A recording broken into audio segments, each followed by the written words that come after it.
You ready? We have practiced this. 5, 6, 7, 8. Hi, I'm Joe. Hi, I'm Adam. And together, we're the Maladjusted Misfits. And this is the one where we talk about friends. Whew, we did it! In your face, listeners.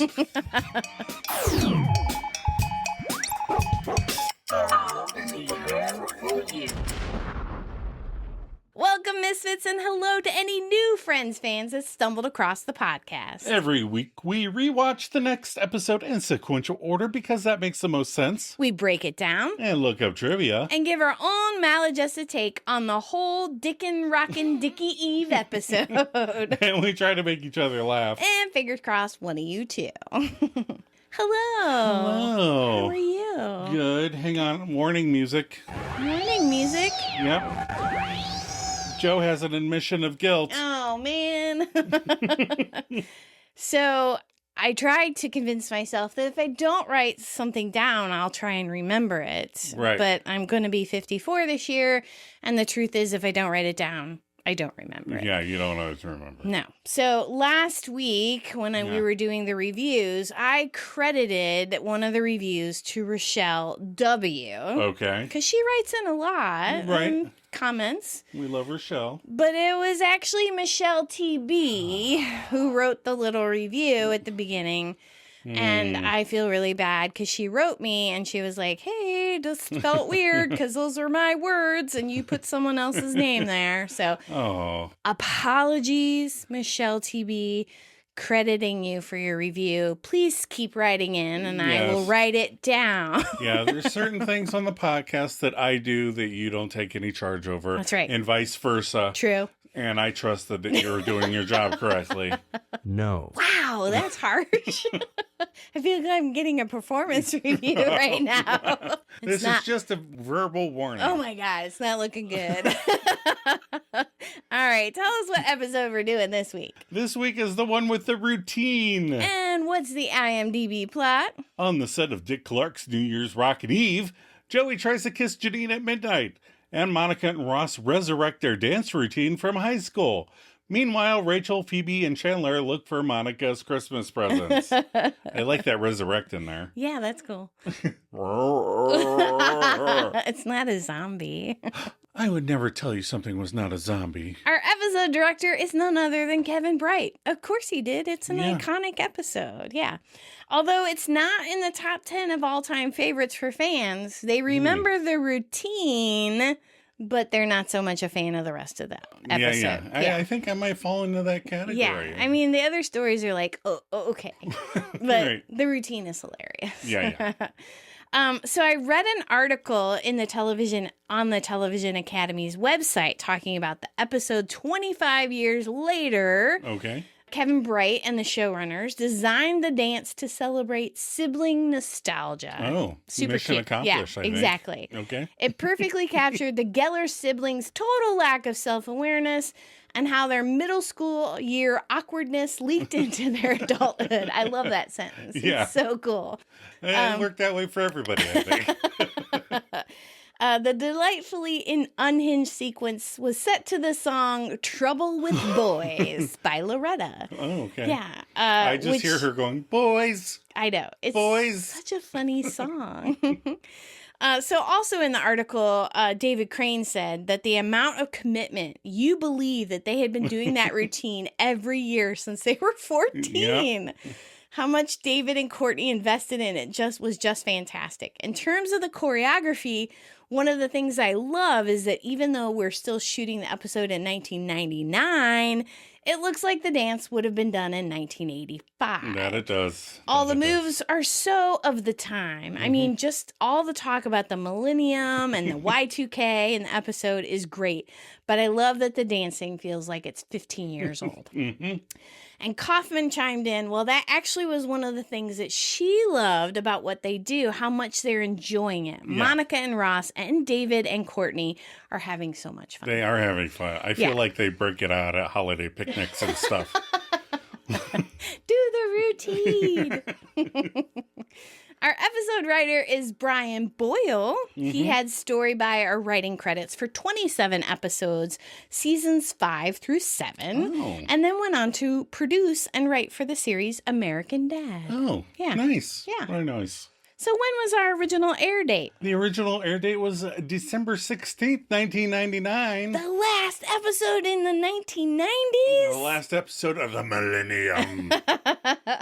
New to the box office top 10 that weekend was Bicentennial Man. Oh, I remember that. The life and times of Andrew, played by Robin Williams, who is a robot purchased as a household appliance programmed to perform menial tasks. As Andrew begins to experience emotions and creative thought, the Martin family soon discover they don't have an ordinary robot. This is directed by Chris Columbus, who wrote Home Alone, went on to direct the first 2 Harry Potter movies. That's right, yep. And it looks excruciatingly heartwarming. Yes, he has a knack for that. I don't think I've ever seen it. I mean, It sounds familiar. Right. It looks fine. Yeah. Sam Neill and I forget who the wife was. Oh, okay. Miss Honey, I think. Oh, really? What's her name from? Elizabeth. No, not Elizabeth Perkins. Mbeth. Mbeth Davis. Yes. Yeah. I think it's her. Oh, okay. Yes. But yeah, it looks good, but it looks a little too on the sappy side. Oh, okay. Too much sap for Abby. Next, we had Deuce Bigelow, an average aquarium cleaner, house sits for a gigolo. Oh, yeah. Only to be forced to become one himself. Oh, yes. Lots of guys are forced to become gigolos. That happens, yeah. Starring Rob Schneider and Eddie Griffith, and it just looks merely excruciating. I do not like either of those two gentlemen. Rob Schneider peaked at Saturday Night Live. I'm not even sure he peaked then, but he should have stopped. He peaked at making copies. And next up, we had The Green Mile, where a death row guard, Tom Hanks, learns a gentle giant in his charge, played by Michael Clark Duncan, possesses a mysterious gift. Oh, that's a good movie. Yeah, it's and much like good. The Shawshank Redemption, it's directed by Frank Darabont and based on a Stephen King book. It's good, yet a little overlong at 3 hours and 9 minutes, I didn't realize it was so long. Yeah, it's a long one. Yeah. But there's a lot of different, like, little stories, vignettes in it. It kind of moves along throughout It's good. And then at number 1, we had Stuart Little, where Hugh Laurie and Gina Davis adopt a mouse that sounds like Michael J. Fox as their son. It's cute. It is. We've seen it multiple times. The kids really liked it. Trivia question for you. Do you know who wrote the screenplay for Stuart Little? No, but I know E.B. White wrote the book. Oh. But who wrote the screenplay? It was written by M. Night Shyamalan. You're kidding. Yeah, before he started directing. Wow. He had a couple screenplays. It was one of those. Cute. Are you ready for some trivia? I am ready. All right. So they capitalized on the rights the song Every Word Means No by Smash Mouth, playing at the beginning of Rockin' New Year's Eve taping, because it also played during Danny's party in the one where Ross moves in season 5, episode 7. So it doesn't matter what season it is. I would assume. Otherwise, pick a different song. Right. Somebody loves that song. There are other Smash Mouth songs. And there's other bands. That's true. Smash Mouth's not that great. So many people ask, why does Monica have a Christmas tree when they're Jewish? Oh. Well, they are part Jewish, as we learn, because our holiday armadillo friend tells us. Right, but we're not there yet. Yeah. The creators have stated that it's their father, Jack, who is Jewish, and not their mother, so it's likely that they incorporated elements of Christmas as well as Hanukkah into their family celebrations. Right. That makes sense, yeah. I kind of touch on that later when we get to that scene. That's funny. When Rachel and Phoebe are searching for the Christmas presents, Rachel checks in the back secret closet. The one with the secret closet, season 8, episode 14. Chandler tries to get into the secret closet, and it's always locked. Oh. She must not have started her hoarding until then. Right. Maybe it started, like, she hadn't done the room yet either. That's true. Maybe she shoved a bunch of Chandler's junk in there. That's the bottom of the pile. Right. That's the base for the... I have a fun trivia about that closet when we get to that episode. Okay. David Crane admitted the one thing he does remember is that it came up in the room of the writer's room. Okay. That when you watch Dick Clark's New Year's Rockin' Eve, the dancing sequences are all pre-shot, which he said he had no idea. No. I never even thought about it Nope. because who cares? Right. He goes, I believe everything I see on television. And I think that was one of the things that led to the idea that Monica and Ross could be on it, that it's not actually filmed on New Year's Eve. It's like weeks before. Yeah. And I just want to make a note for everybody. Don't believe everything you see on television. Especially in sitcoms. That's not where you go for factual information. So apparently the choreography for the dance routine was not actually made by a professional. Okay. The actors themselves, Courtney Cox and David Schwimmer, came up with the ridiculous, over-the-top 80s inspired moves. Okay. The script simply asked for a silly routine from their teenage years, but the duo leaned all the way in with awkward, frantic energy, a running man, and final leap into Ross's arms. However, in researching for this episode... Whatever with your however. I read an article in Vanity Fair, and the routine was choreographed by Pussycat Dolls founder Robin Antin. Okay. But here's what she said in the article. Okay. That Courtney Cox and David Schwimmer came to her and said, this is what we want to do. Can you help us make a routine? Like a little... So these are the things we want to do. How can we incorporate them together and dance together into a routine? So she helped. They came up with the moves, the dances. And she kind of helped them kind of flow it together. Yeah. So Joey mentions no need for Y2K panic as this takes place in December 1999. Right. And people feared computers and technology wouldn't recognize the year 2000. You're right. Because at the time we were only using 2 digits for a year. Yeah. Which makes no sense. And then we had to convert to 4 because everyone was like, oh my God, it won't recognize I don't know why they just didn't do 5 for when we're up to 5 digits. Which humanity's definitely going to make it to 5-digit years, I think. Yeah, you're lying. Don't believe what Adam says on podcasts either. Tell us what your episode reactions are. All right, well, to use a line of Joey's, this is some gentle comedy. Phoebe and Rachel manipulate Chandler into looking for Xmas presents like a couple of kids conning an inexperienced babysitter. I know how to use the microwave. And Joey has such a cute little crush on Janine, but like we said, it's the Geller kids leaning into the ridiculousness of their dance that gives this episode a boost. Yeah. I think without the routine at the center, it would have fizzled. Yeah. This is just a silly, fun episode because Monica and Chandler are living together and it's the holidays. So it's just a little story to move the short-lived romance of Joey and Janine along. Right. And it's fine because the routine is hilarious and I like it. And people, I think, when they have their holiday episodes, they like for them to be pleasant. Yes. It's pleasant. Yeah. And they don't want to see the traditional sitting around opening Christmas presents or waiting till the last minute to buy Christmas presents. Right. Yeah. So they made it fun. All right. Ready to do some favorites? Yes. Joe, what's your favorite line? So many. I wrote a lot down. But I have to go with Rachel in the very beginning because we say it so much. That's a good story, Grandpa. That's a good story, Grandpa. We do use that each other. Especially when I'm rattling on. When I get done, you're like, that was a good story, Grandpa. And a rare double win for Rachel. What? Because I picked whatever, Linus. I'm opening mine. I knew you were going to pick that one. I love that I kind of did like you. I had like one, and then I changed it for another one. And then I got to that one, and I was like, all right. One of my runners-up was, take a hike, wet pants. I just think it's so funny. Take a hike, wet pants. All right, favorite moment. I love the oh my God moments in Central Perk. Okay. When Ross and Monica are like, oh my God. They are so genuinely excited. We're going to be on Dick Clark's New Year's Rockin' Eve. And then Chan finishes with, oh my God, to Rachel. It's just so funny. And since you went with that, I took the routine. I mean, it's so stupid, which makes it great. I'm a little mad we didn't get Janine's reaction, but what are you going to do? Right. As a dancer, I would have loved to see her kind of gasping, like, what are they doing? Right.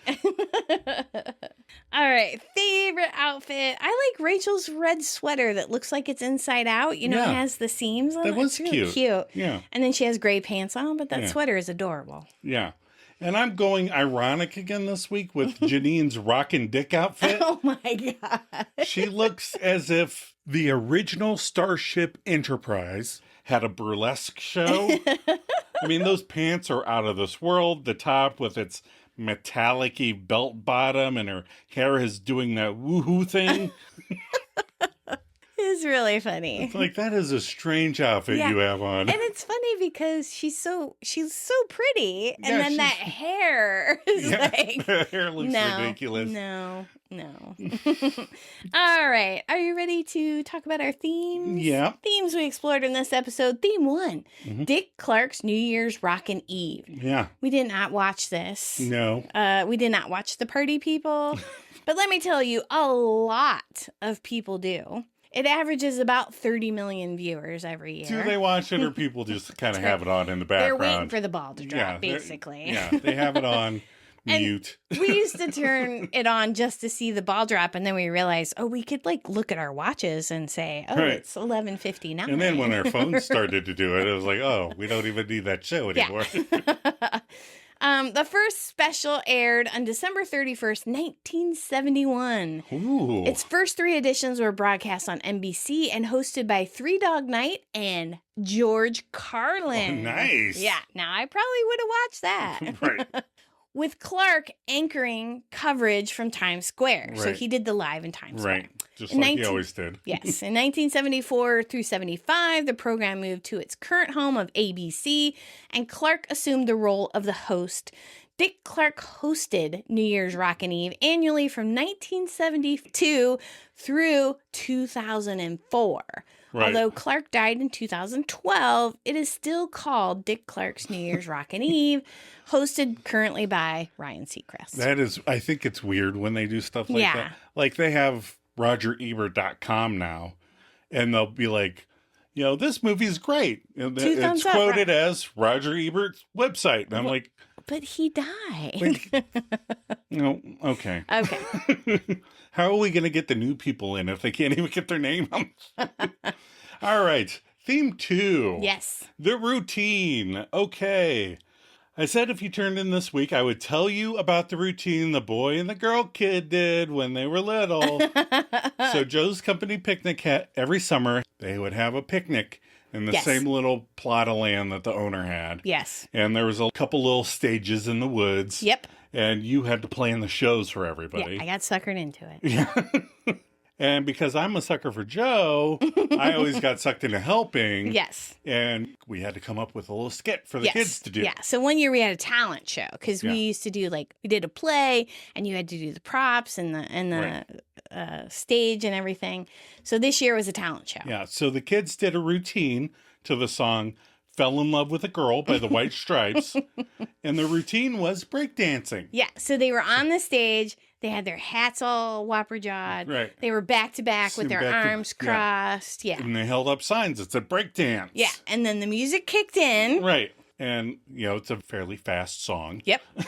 And we gathered a bunch of breakables. And the boy kid broke stuff while the girl kid danced in the fun little way she has while jumping on bubble wrap and pieces of styrofoam. They were a hit. Everybody loved it because he was breaking, pencils, he had balloons he pops, he broke sticks, styrofoam. We had all kinds of bubble wrap from the shipping department. Yeah, and so she danced because she has a very unique and dance. He's just breaking stuff in half and throwing it at the crowd.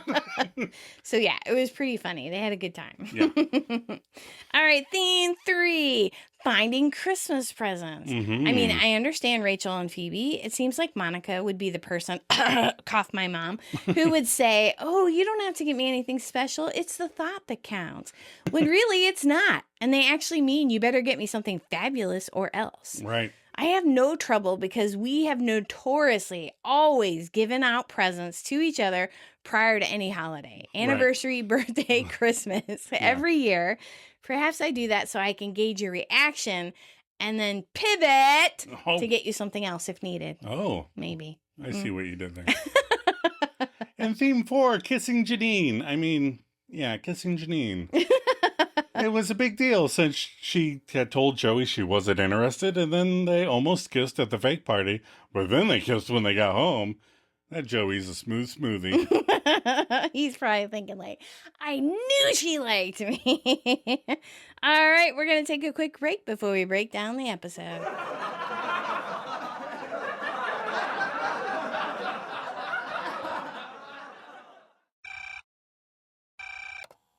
Hi, you have reached the 4077th Mobile Army Surgical Hospital.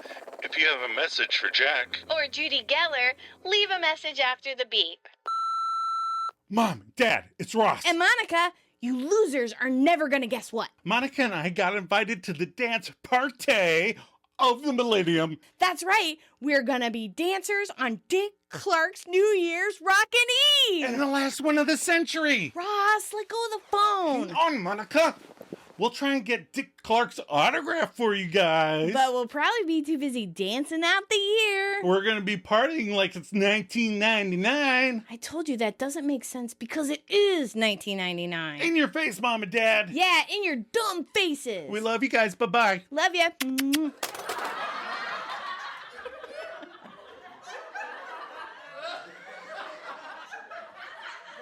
All right, we're back. We are back.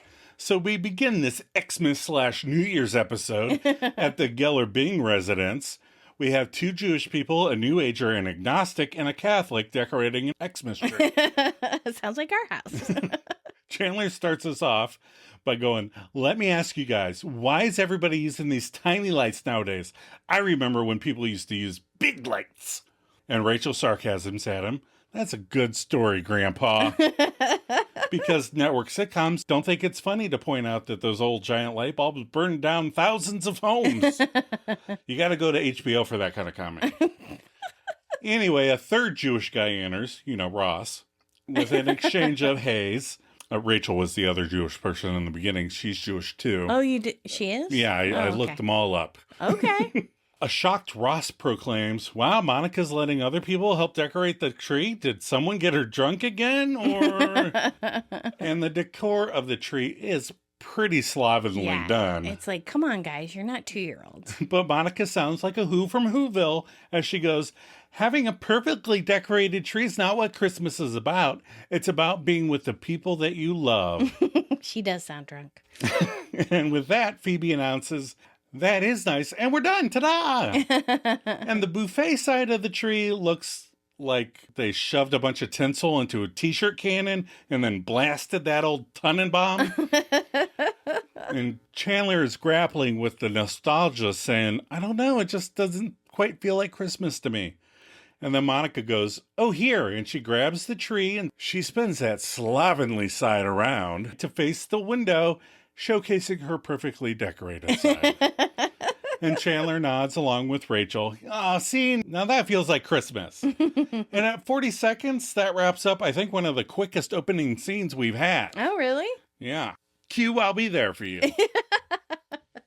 All right, we're at Central Perk. Everyone except Phoebe and Joey are there. Mm-hmm. Ross is pontificating. And that's the story of the dreidel. Now, some people trace the Christmas tree back to the Egyptians, who used to bring in green palm branches into their huts on the shortest day of the year, symbolizing life's triumph over death. And that was about 4,000 years ago. Right. And Rachel quips, so pretty much around the same time you started telling this story. Ooh. She's full of sass this week. Joey enters with, hey, you guys. And Chandler asks, hey, Joe, what's up? And Joe regales, I had to get out of the apartment. Janine is stretching all over the place. Everywhere I look, she's like, and then he imitates some form of stretching. Right. I don't imagine Janine when I look at him. No, he's doing his Joey stretching. So Chandler sarcastically says, I can see why that's hard to resist. Well, I think that's more evidence that women do look better doing everything. We try. Joey whines, I like her so much. And Monica empathizes, oh, I'm sorry, sweetie, that she doesn't feel the same way. And Joey agrees, I know, and she's so sweet. I just want to feed her grapes and brush her hair. Chandler asks, you are aware that she's not a monkey, right? Is that what Ross did with Marcel all the time? Well, we did talk about how that monkey was just a toxic relationship for Ross, so he may have. Ross brags, I'm so over Janine. I mean, yeah, at first I thought she was hot, but now she's like old news. And now it's been 25 years later, and Janine is old news. Aw. Janine enters with a, hey guys, and she stops to order coffee from Gunther, and Ross shouts, Janine! Yeah, he's a dork. Janine tells the gang, I just got a call to be a dancer on a television special for New Year's Eve. It's called some sort of Dickin' Rocky Dickin' Eve. And Joey just fainted. Kerplunk. Monica sits up. Hold it. Are you talking about Dick Clark's New Year's Rockin' Eve? Yes. Man, I've never said Dick Clark's New Year's Rockin' Eve so many times. I know. It's so tedious when you have to say the whole thing over and over. Like, it's so hard. Janine affirms, yeah, that's what I said. Yeah, you see, in Australia, their New Year's Eve broadcast is Paul Hogan's Early Brekkie with a Bottle-o. That's early breakfast with a bottle. With a bottle of alcohol. Foster's, because Foster's is Australian for beer. Oh, is that what that means? Monica cries, oh my God, we love that show. I mean, Ross and I have been watching it since I can remember. Can you really call it a show when it's only one episode for a few hours once a year? Yeah, I guess if you want to get into semantics, it's a special. Okay, I can accept that. You're like Circus of the Stars or something. Chandler sues, you're still the little fat girl inside, aren't you? And he kisses her on the cheek. You could have just said dork or nerd. Yeah, he didn't have to say, what's that have to do with being fat? Right. Janine continues, well, I'm going to be on it this year. I'm going to be one of the party people. And Ross excitedly says, you're going to be a party person? Those guys rock the most. I just like the idea. Like, I don't know if they did this on purpose because they're like, what's something nobody even cares about? Or is it just, I don't care about it? Right. So I just like the idea that other people really like stuff that I could care less about. I kind of get the gist from the article that I read that they were like, this is the dumbest thing to get excited about. Right. The party people. Right. The people dancing in the background while something else is going on. Exactly. So that's why David Crane says it's so funny because it's like they're such dorks about it. Right. Yeah. And Ross, here's where Joey's how you got 3 women to marry you comes back to haunt him. Yeah. And Janine offers, well, they said I should bring someone. She turns to Joey. Do you want to be my dance partner? Joey agrees quick. Totally. I would love to spend New Year's with you. Janine says, well, actually, they're taping it tomorrow. I don't really understand why. And neither did David Crane. So Ross explains it to us. Oh, well, you see, how it works is that the part with Dick Clark in Times Square is actually live. But they tape some of the party stuff ahead of time. Yeah, not a lot of people know that. That line was specifically for David Crane. Yeah, they've just been using the same Times Square footage since the first one. And Janine asks, yeah, well, do you guys want to come too? Ross goes, are you serious? And Monica shouts, we are there. Rachel laughs and Chandler asks, what? What are you laughing at? And Rachel points, well, I used to date him, but you're still going out with her. Oh, boy. Gunther brings Janine her coffee, and Janine thanks Gunther, and then to Monica and Ross, great, so we can all go together. I gotta run. Catch you later. And she exits the perk while the friends all say bye. But Ross emphasizes, bye, Janine. You know, I think he might actually still like her. What gave it away?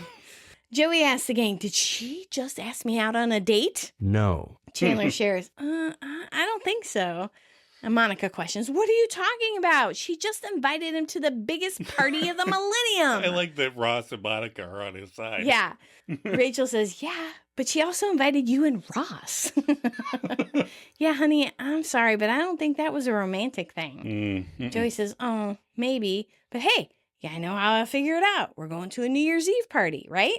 So at midnight, I can kiss her. And if she kisses me back, great, you know? But if she says, dude, what the hell are you doing? I can say, it wasn't me. It was New Year's. It's a flawless plan. It's flawless. Rachel offers, well, that's a lot better than Ross trying to kiss me in high school and saying that he did it because he needed chapstick. This is another one of my favorite. Yeah. Ross says, it was a dry day. It was a dry day. I've kissed you for chapstick before. Oh, yeah, we have we're done married. That. Yeah. Monica turns to Ross. We're going to Dick Clark's New Year's Rockin' Eve. Ross shouts, oh my God. And Monica reciprocates, oh my God. And Chandler turns to Rachel, oh my God. Oh. Which was one of my favorites. So then we cut to tomorrow on the set of Rockin' Dick Eve. Joey, Janine, Ross, and Monica are entering the factory where dreams are made. Joey is trying to calm the Gellers down. Okay, listen, I've been on sets before. Let me give you some advice. It's a show. We're just dancing. Okay, no big deal. Important thing to remember is stay cool. Everybody be cool. And Ross is like, got it, with a double thumbs up. But then they turn that corner and he sees the dance set and he shouts, oh my God, it's just like I dreamed it. Oh my God. I want to start doing that when I go to like the library.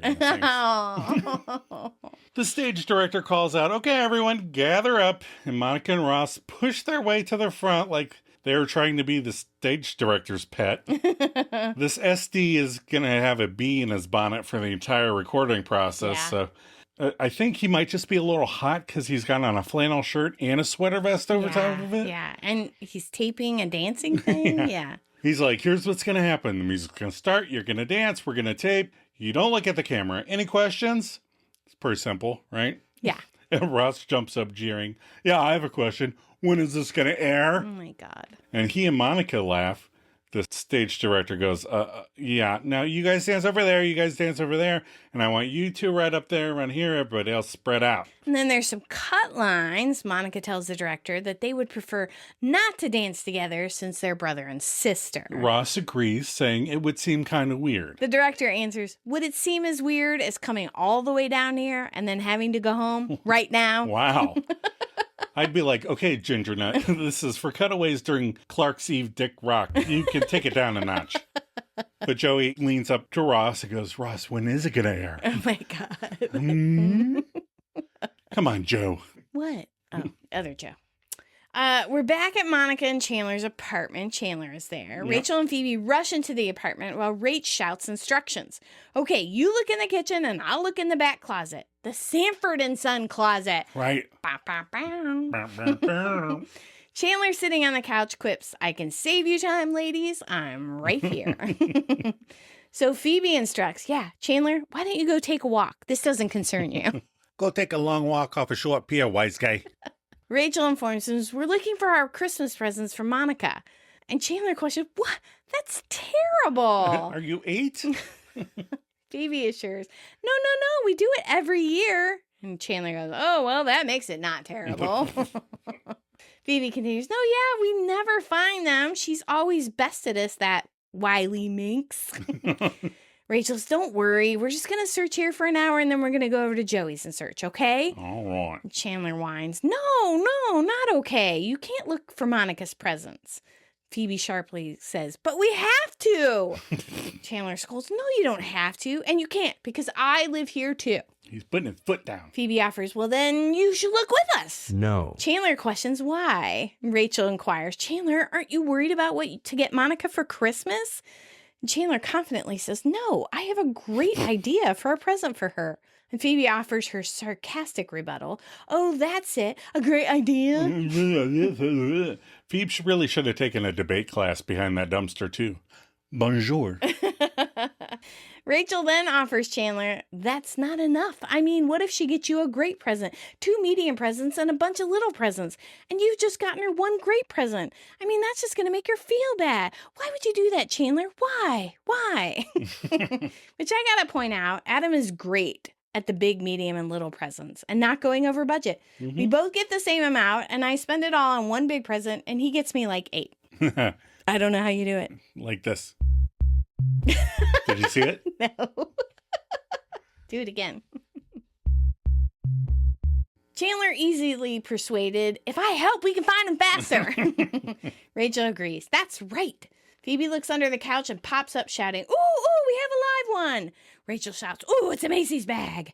Phoebe tips it upside down and one dirty old shoe falls out that looks like it has an ID tag from the prop storage department on it. And Phoebe excitedly asks, ooh, who's it for? Ooh. Rachel reads the tag. Dear losers, do you really think I'd hide presents under the couch? P.S. Chandler, I knew they'd break you. For a second, I was like, is it a port key? What? Right? It does. One dirty shoe. How do we get to the Quidditch World Cup? And why are all these Death Eaters here? Phoebe goes, uh-oh, she may be onto us. Dun, dun, dun. Rachel is only more reinvigorated and says, we are so going to find him this year. Chandler asks, when you guys said you were going to go across the hall and look, you don't do that every year, do you? You don't go through all my personal private property, do you? And Rachel affirms, yeah. And Chandler continues, you don't, go in the back of my closet and look under my gym bag or anything. Uh-oh. And Phoebe and Rachel both say, no, we would never do that, as they turn away, hiding their giggles. Uh-oh. Chandler begins protesting because that's where Joey gave me some stuff to store and I've never seen before in my life. Okay, that did not just happen. And he does this rewind, erase, gesture, snappy thing. Right. I don't know what it is, but it's cute.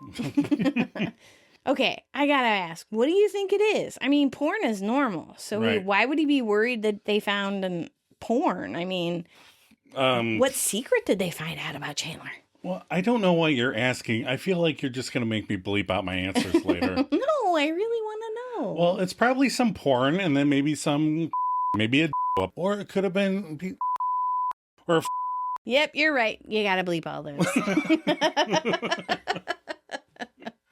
Well, you see how that would be embarrassing? Yeah, that would be embarrassing. All right, back to the set of Dick's Rock Hard Eve. Oh my God, bleep that too. Fine.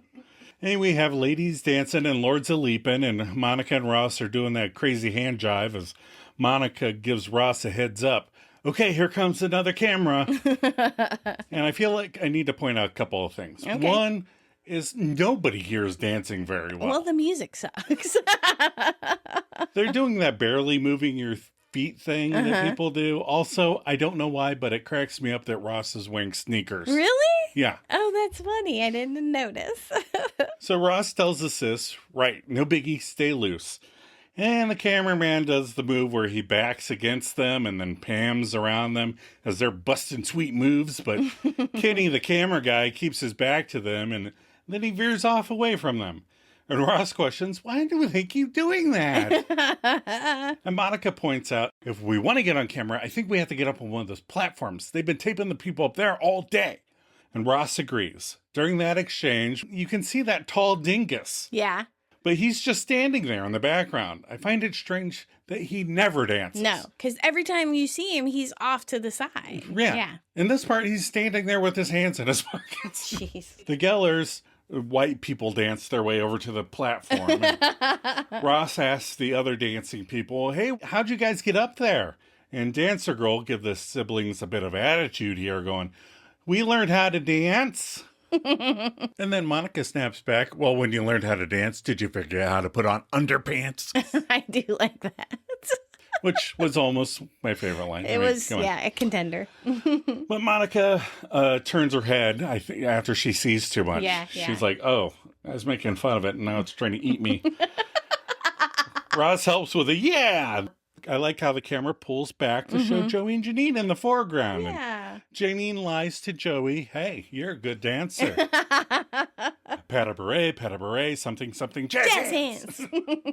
And Janine is like, well, you'd be better if you loosened your hips a little. And Joey's like, what do you mean? And Janine shows him, like this. And she slides up until they're hip to hips. And she's trying to get him to sway in time with her while saying, that's it. Feel the rhythm. That's better. Aye. And Joey smiles happily, still not dancing very well, as the snippy ginger rolls up, separating them like a high school guidance counselor. Snippy guy snips, okay, you're dancing with that girl over there. And Joey argues, no, we came together. And Janine is even like, yeah, you're very loud for such a little man. But the SD is like, I don't see it. Like he works in a furniture store or something. Well, something didn't add up there, he tells Janine. He goes, "You're dancing with that tall guy over there. Tall guy, raise your hand." He's the white guy that can only move his arms, I think. And Joey begs, "No, hey, buddy, please let me dance with that girl. I really like her, and I think I have a shot." And then the SD mocks him. "Really? You think so? I do not." As that guy goes to hide under some bridge somewhere, a rather intense dancer with spray-on green pants grabs Joey and dances him against the platform. So I looked up this dancer. Her real name is Sybil Azur. Oh. And she has danced in many things, from Austin Powers to La La Land. Aw, good for her. Yeah. That's sweet. All right, we're back at Monica and Chandler's apartment. Phoebe and Rachel are there. And Chandler enters. "I couldn't find anything at Joey's." Hey! Rachel says sadly, "Yeah, we found them. They were in a guest room closet behind some coats." Oh. Phoebe offers, "Yeah, and you have nothing to worry about because they're all crap." Chandler sadly says, "Those are my gifts. I got them for you." Oh. Phoebe quickly pivots. "Oh, thanks, Chandler. They're great." Rachel asks, "Well, Chandler, what is this very weird metal AZ thing?" Oh. And Chandler points out, "Those are bookends. That's a great gift. In fact, we have those." Well, I think you bought them specifically Because of Friends. Maybe. But we have books. She's got that Little Women. Yeah. And then I don't think they hold magazines very well. Rachel. Be your own windkeeper, Rachel. Phoebe quips, "Oh, okay, I'm sorry. Thank you for my ass." Ooh. Rachel laughs. "Ha ha." Fine, you can return them to Pottery Barn. That's next week. Chandler says, "Make sure you put all that stuff back in the closet, okay?" Rachel agrees and says, "Yeah, okay. And by the way, I just got to say, I think it's really nice of you that even after you've moved, you still keep storing that stuff for Joey." And Chandler does the weird clicky thing again. My French ticklers. Back to the set of Dick Clark New Year's Rockin' Eve. Sybil is still dancing with Joey as her prisoner. And she is glitter from head to toe. Yeah. She's got in her hair, it's on her blouse, it's everywhere. Yeah. Joey tells Dancer Girl, hey, Dancer Girl, can I go to the bathroom? But Sybil grinds in close to him, and Joey finally just lifts her and twirls her around, putting her against the platform. He's like, "Here we go." And then he walks past the Gellers, bending and snapping like a barbershop quartet while one guy is off doing a solo. He's like, "Looking good, Gellers." Ross tells Joey, "We know." I wish I had an unending reservoir of self-esteem like Ross does. Yeah, but he's messed up, baby. He's messed up. Monica tells her bro, "Yeah, see that snippy guy over there? He's the asshole who decides who gets up on the platform. We should go dance by him." Ross okays, and they dance over that way and accost the stage director with their dancing. I know, they get so thrusty. It's weird. They just dance against him until he shouts, "Okay, everybody hold." Ross and Monica are as pleased as punch with themselves. The snippy SD announces, "Next on the platforms are," and a snip looks around as he snippy decides, "You two." And he looks around again, and the Gellers keep jumping in front of him and dancing. They're like, yeah. But he never picks them. And he's like, "You too." And Monica then asks Mr. Snippy, "Excuse me, sir, but would it help if I weren't wearing underpants?" And Ross yells, "Monica!" Then he looks at Mr. Snippet and goes, "Would it?" And the stage director shakes his ginger head. And there's a cut line from Ross who asks, "How about me?" And the director shakes his head even more vigorously. No. Keep your underwear on. All right, we're in the men's bathroom. The tall guy is there as Joey enters. Joey greets him. "Hey, tall guy. Hey, listen, I wanted to talk to you about that girl you're dancing with."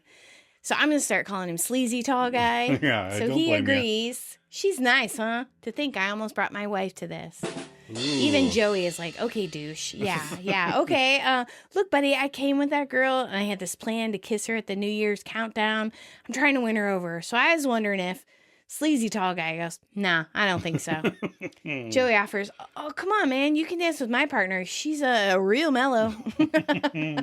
Sleazy Tall Guy asks, "Look, are you dating this girl you came with?" And Joey says, "Well, I was hoping after tonight that maybe I could, So he's giving him way too much information. Yeah. Don't give this guy anything to work with. Sleazy Tall Guy tries to dominate. No, she's fair game if you ask me, buddy." And Joey reluctantly agrees. "All right, fair is fair. And he pretends to wash his hands. If you're right, you're right. What can I say? But hey, oh no. He throws water onto the guy's pants, which is move. Amazing. It is a good move. Sleazy tall guy goes, God, what are you in 2nd grade? Yeah. And Joey goes, hey man, you're the one with wet pants. He throws another handful on him and he runs out. I think the sleazy guy is sleazy for many reasons, but he's also wearing khakis to a dance party. Right. A button down and khakis. Right. But yeah, I like how they make him instantly obnoxious. Yeah, he's a dick. Nobody likes him. The splash on the pants is great. I would have been like, I'm going to make this pencil disappear. Oh. Then we have an entire cutscene at Central Perk with Chandler, Rachel, and Phoebe. As they enter, Rachel says, I'm telling you guys, there's no way Monica would hide the presents down here. Which I'm kind of glad they cut this scene because it doesn't make a whole lot of sense. Yeah. Because why would anybody hide presents at a coffee shop? Yeah. Unless you work there.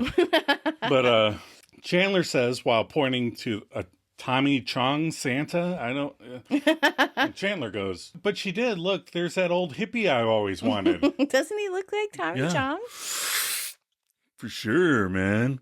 And Rachel shrewdly guesses, you know what? If they're here, Gunther knows about it. And Phoebe goes, oh, and I could get it out of him. He's had a huge crush on me. And Rachel goes, ah. But Phoebe shakes her head and says, nope, that's not fair to play with his head like that, though. You do it, Rachel. So Rachel agrees, okay, and walks over to the counter and sits down. Hey, Gunther. As she begins caressing his hand. Hi, it's getting to be that holiday time again, huh? And Gunther nods and goes, yes, it's like a miracle.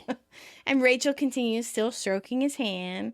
I was thinking, since it's time of giving gifts, I was wondering, are there any presents around here for me? You know what I mean? And then we cut to Phoebe and Chandler across the perk. Chandler is on his knees looking under the orange couch, and Phoebe is next to the toy collection bin and goes, hey, I think I found them. But Chandler gets up and points out, that's just the Toys for Tots collection bin. And Phoebe snarks, that's awfully convenient, don't you think? And Chandler quips, for the tots it is. And Rachel shouts from the counter, hey, you guys, guess what? And Phoebe shouts, did you find them? And Rachel goes, no, Gunther fainted. Again, maybe it would have worked better if you'd seen Gunther faint. Yeah. It's a miracle. Or they made more innuendos that would lead him to fainting. But, all right. So we're back to the regular scenes. The set, Monica and Ross are dancing. Mm-hmm. Monica's whining, man, this sucks. If Mom and Dad don't see us on TV after we made them so jealous, who's going to be the losers then? And Ross gets an idea. Hey, I know what'll get us on the platform. Monica questions, what? Ross offers, the routine. I love how they call it the routine. We only knew this one. Yeah. Monica disses the idea, Ross. Ross, we haven't done the routine since middle school. Ross brushes that off and says, hey, when the snippy guy sees the routine, he want to build us our own platform. Okay. They're a little too pleased with their performances. Monica was it really that good? And Ross says, we got honorable mention in the brother-sister dance category. Okay, number 1. There was a brother and sister dance category? No. The school was being nice. And number 2, I was in a contest for school for a flower arrangement, right? So you had to submit your flower arrangement. Oh, okay. I'm not sure why, but I did. Right. And I made a vase of lilacs and lilies of the valley and something else. And I got a ribbon that said honorable mention, right? Okay. But I cried when I came home. Because, I always tend to skim read sometimes. Yeah, you do that. I think I got the gist of it, and I move on. So I cried because I thought it said horrible mention. Oh. Meaning it was too horrible to even mention. I was 8. Sure. It's like Monica didn't tell time until she was 13. Right. Anyhow. So don't feel bad, Michelle TB. Anyhow, Ross continues, look, it's almost fake midnight. Do we really have any other choice? And Monica agrees, okay, let's do it. Mom and Dad are going to be so-faced.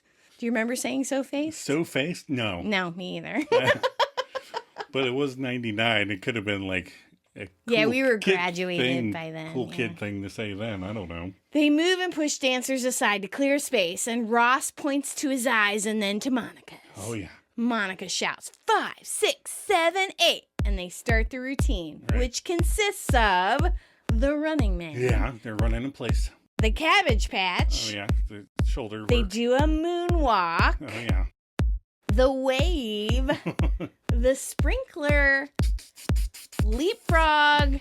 And then finally, the leap and catch. Yes. When they finish, they saunter dance over to the director, Ross Cocksure. Ooh. So we'd really have to ask who's going to be on the platform next. The director sarcastically, but not convincing, to the Geller says, oh no, you get up there and you do that again exactly like that. Oh. And Monica shouts, yes! And they run over to the platform. The director says to Kenny, the cameraman, make sure you get this. Dick will want it for the blooper show. To everyone else, he yells, all right, cut. Listen up, everyone. When we start again, it's going to be countdown to the new year. So I want to see everybody's excitement. Cut over to Joey and Janine. Tall guy is having a hissy fit. Hey, pal, you have about 3 seconds to get away from a partner. You forgot sleazy talk. Snippy guy is immediately like, what's going on over here? And Joey jumps in to use the snippiness to his benefit. He's like, take a look at this guy's pants. I mean, you told us to show excitement, but don't you think you went a little overboard? And the stage director snips, what's the matter with you? Get out of here. And that's where Joey taunts, yeah, take a hike, wetpants. I do love that. And sleazy tall guy then gets snipped away. Oh, good. We cut back to Ross and Monica, whose dreams of platform dancing in a show I watched once are about to come true. Ross gasps, can you believe this? We're going to be on the platform for the Millennium Moment. And Monica replies with her, I know. And then she asks, hey, you haven't been practicing the routine, have you? And Ross lies poorly, no. And Monica admits, me too. So I like to think they were both up all night practicing alone in their separate apartments. Cute or psycho? It's a fine line. It definitely is with the Gellers.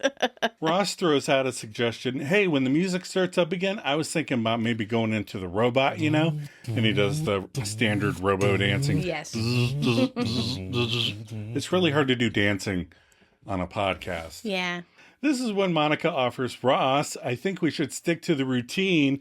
We don't want to look stupid, which I had for a little while. It was my favorite line. Yeah, that was pretty funny. The stage director goes, all right, we're back. 10 seconds left. Here we go. 10, 9, 8, 7, 7. And then the count continues as we hear Joey's thoughts. Okay, comes down to this. Whatever happens, happens. Destiny. Everybody does the 3, 2, 1. And the SD yells, cut. And Joey yells, no. And then he tries to cover with, yeah, happy New Year.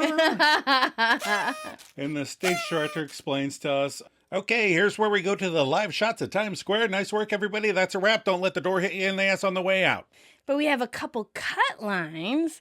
The Geller siblings continue to dance on the platform, but they have their hands conveniently over their ears. They instead of having their hands behind their head, they have like plugging their ears. Yeah. And they're doing wings. Yeah. And Monica shouts, hey, what'd that snippy guy say? And Ross shouts back, I think he's kicking out anyone who's not dancing. Keep dancing. And then we get another taste of Geller magic happening. It is magic. Like sucky Chris Angel magic. So we're back at Monica and Chandler's apartment. Chandler and Rachel are there, and Phoebe enters with the chick and the duck. We have not seen them in a while. Yeah, I don't think those are the same chick and duck. Phoebe shouts, hey, look who I found. And Chandler greets the fowl. Oh, hey, guys. Phoebe offers, birds have a good sense of direction, and I thought maybe they could help us find where the presents are hidden. No. Chandler quips, yeah, if the presents are hidden south for the winter. Phoebe, a little irritated, or we could just follow your clever jokes. Any ideas? No, I didn't think so. Come on, guys, show us where the presents are. Chandler points out, oh, the duck seems to think that Monica got me garbage. I wonder what I could get Monica that's as good as garbage. Phoebe jabs, how about my ass? Oh. Rachel sits on the window seat and knocks against it. Hey, this is hollow. Most window seats I have seen built by the property brothers are. Oh.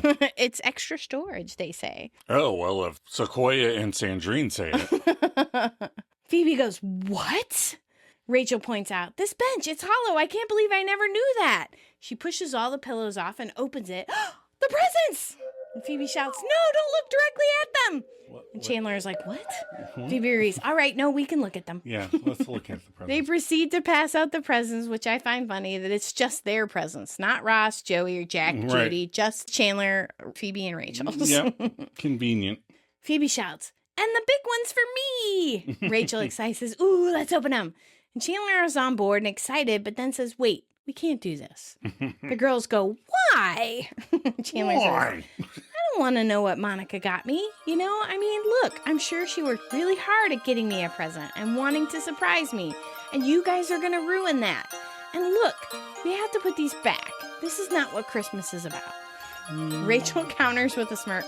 Whatever, Linus, I'm opening mine. And Chandler scolds, nobody is opening anything, okay? Look, I don't know about you guys, but I want to see the look on Monica's face when I give her my present. And I'm sure she wants to see the look on my face when I get mine.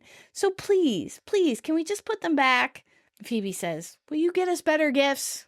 Chandler goes, fine. Monica enters and they throw the gifts behind them. Hey guys, you found the presents. Oh. Chandler, you let them find the presents. Great. Do you know how long it took me to find you that water purifier? Chandler is shocked. That's what you got me? Phoebe points, oh yes, I see what you mean. The look is priceless. Rachel even leans over to look at it. I like how she leans forward to see his face. I want to see his face. So back to Joey and Janine's apartment as they both enter. Joey goes, home sweet home, huh? Nice to get back to reality. Plus we know how the New Year's going to go off. There's no reason for all that Y2K panic. Anyway, good night. And Janine gives a serious Joey.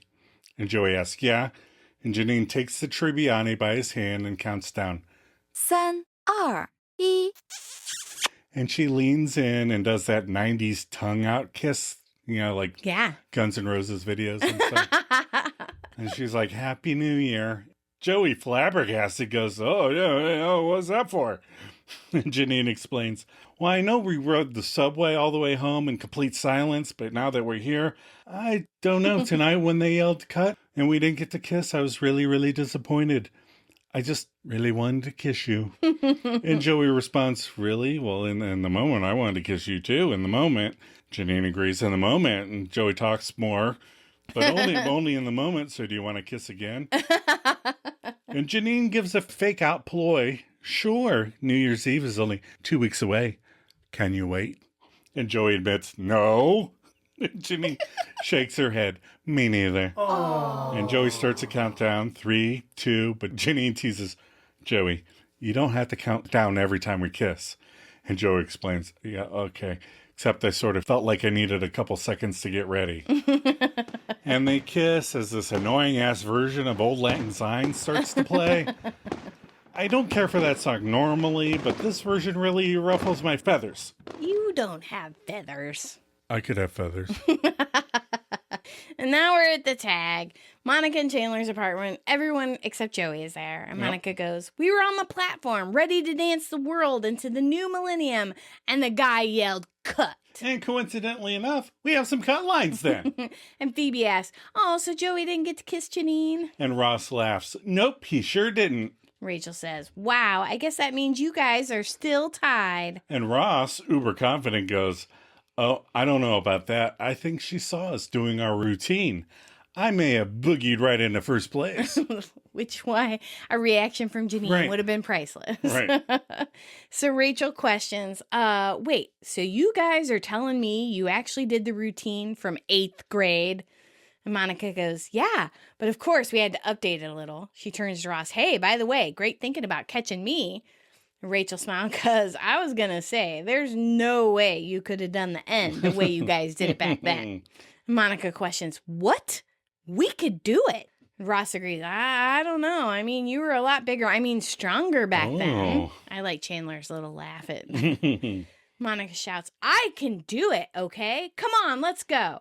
She and Ross get up, and Monica and Ross start 1, 2, 3, 4, 5, 6, 7, 8. Ross runs to be caught by Monica, but she moves out of the way. I can't do it. Ross falls into the game/secret revealing room. Yes. Chandler offers, now you do that, and you're on TV. And they are. And that's the end of the episode. That's the end. Cut and print. We're going to take another break. We'll be right back.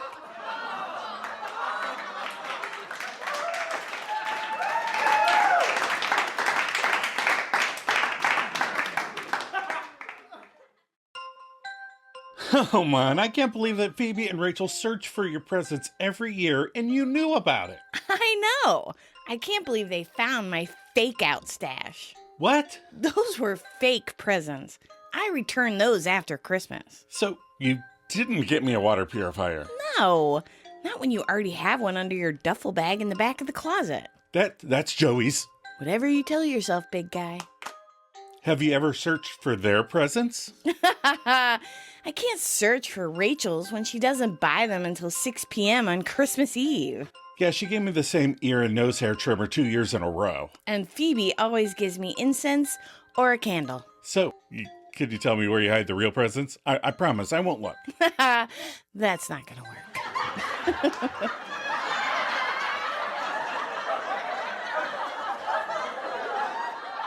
All right, we're back. We are back. Yeah. What did you learn from this episode? Joe, what did you learn? I'm pretty sure I already knew this, but the Gellers make me look like Miss Popularity in middle school and high school. And also, I did none of those dances in school. None of them? No. No.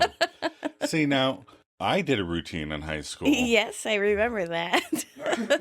I did a dance routine with my buddy. We came out like we were going to rap. We did the back-to-back thing with the hats on crooked because everybody in high school was doing raps or breakdancing or things. Or R&B. Yeah. There was a couple really good performances. There were. But me and my friend did My Little Buttercup from the Three Amigos. So here you got two 5'8" guys standing on the stage looking like they're about to bust into a rap, and then they start singing My Little Buttercup. So yeah.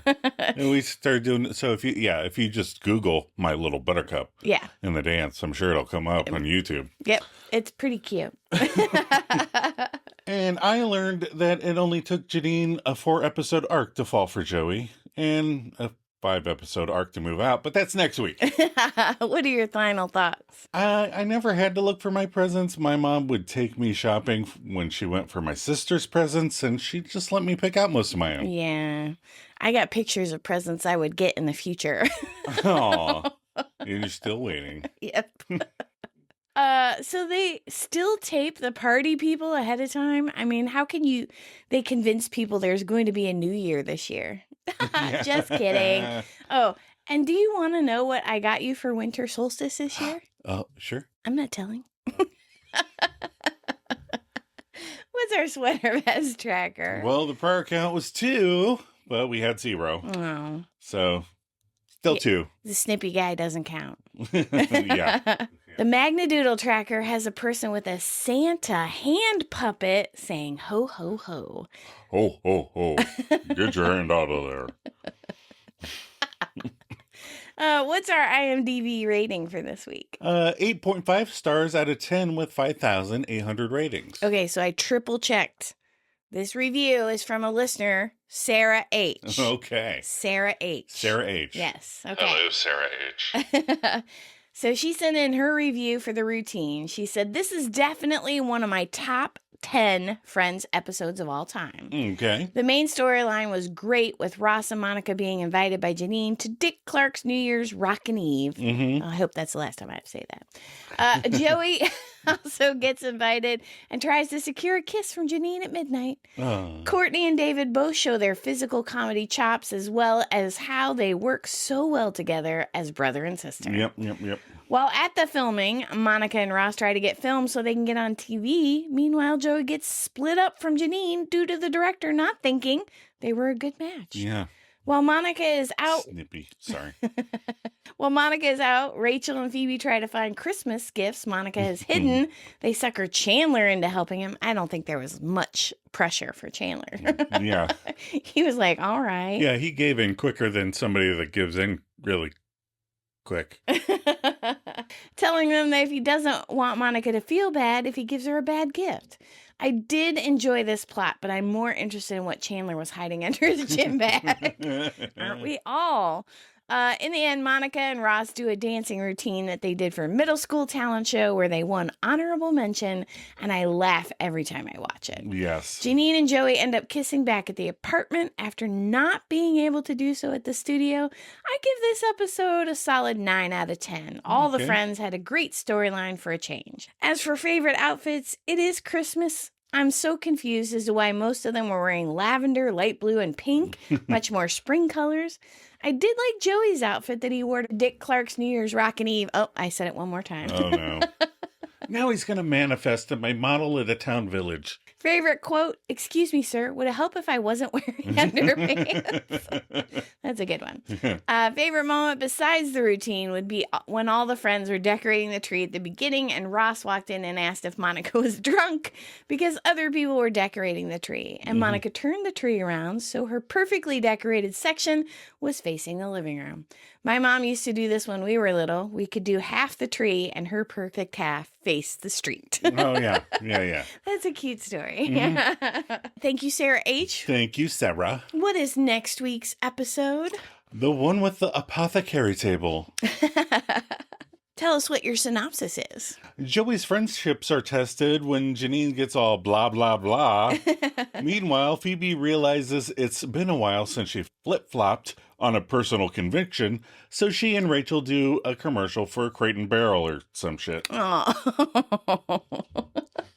Crate and Barrel's probably not as expensive as Pottery Barn, but it's up there. Are you ready for some maladjusted content? I am ready. Yeah, so, we watch a lot of documentaries this week. We watched that Frank and Rose West.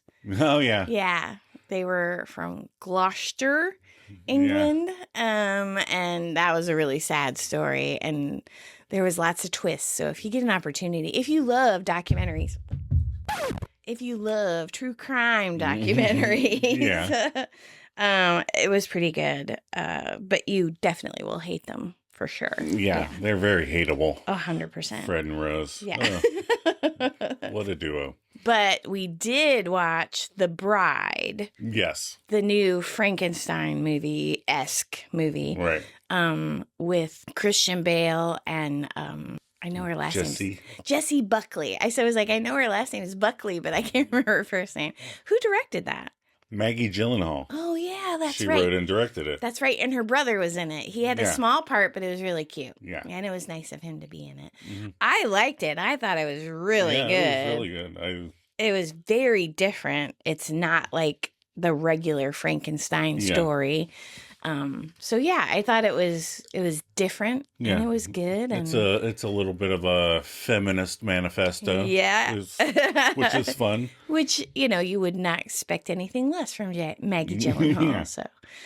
So yeah, that was a lot of fun. And I love Jessie Buckley. Oh yeah. She's good in everything. Yeah. And she just popped out of nowhere, and now she's. Well, I keep trying to get you to watch Beast. We need to watch that. Oh, that's right. Yeah. It's more of a downer drama. Yeah, you got to be in the mood for those things. Who wants to be in a downer? It's fun sometimes. She's very good on it. Oh yeah, she's good in everything. I really like her. Remember that movie we watched? It was like something Letters. What was that called? Letters? Yeah, and she was in that movie. Oh, right. The sillier one. Yeah. Wicked Little Letters with her and Olivia Colman. That was a really funny one. Yeah. It was really cute, and she's just funny in it. Yeah. It was good. All right. Well, you ready to wrap this up and let these people go? Yep. All right. We are so glad you stumbled across our podcast. If you're enjoying it, please share it with other Friends fans. Or maybe rate it and or leave a review. If you want to contribute your thoughts or reactions to the podcast, send us your musings and we may share them on that episode. You can also write just to say hey. Yeah, come on. We'd like to hear from more of you misfits out there. Check the show notes for details. You know how to get a hold of us. Thank you again, Sarah H., for your contribution and your review this week. Okay, I just need to... Sarah H. Yes, okay. Joe, are you ready for a cup of coffee? Always.